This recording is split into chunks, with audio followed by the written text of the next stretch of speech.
Yeah, I've heard some interviews with, so I listen to a lot of like business focused podcasts, and there's one I was listening to where they were asking about the hiring process that this one entrepreneur used. They've got like $100 million annual revenue business. And so a big part of what they do is helping other businesses scale.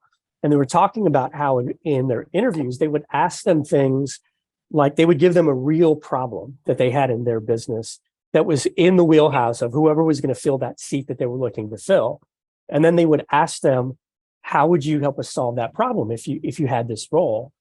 And he said what they found is invariably they would have people that would say things like, well, you're going to have to hire me to find out, right? Yeah. And he said he knew immediately that if they gave that type of answer, that was not the right fit for his company. And it was just a culture thing. And he even said, I'm not saying that that's right or wrong, that's how we approached it.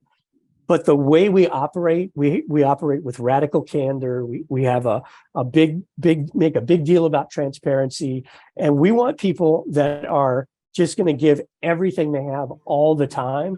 And if your default mindset is, well, wait a minute, what am I getting first? Immediately, he just saw that as more like a culture mismatch. Yeah.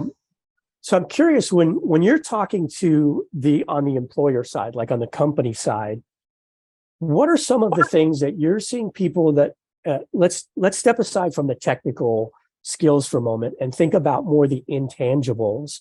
What are some of the things that you see consistently companies are looking for outside of the technical skills?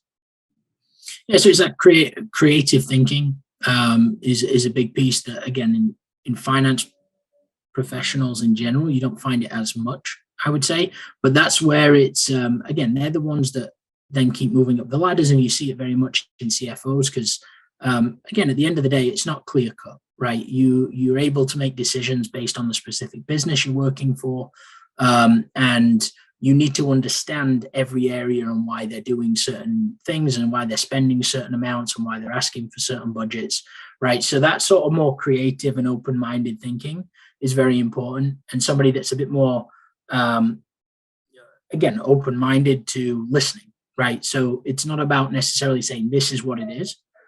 It's empowering people to make a decision as to, okay, this is what you want to do. This is the budget you're asking for. Now explain.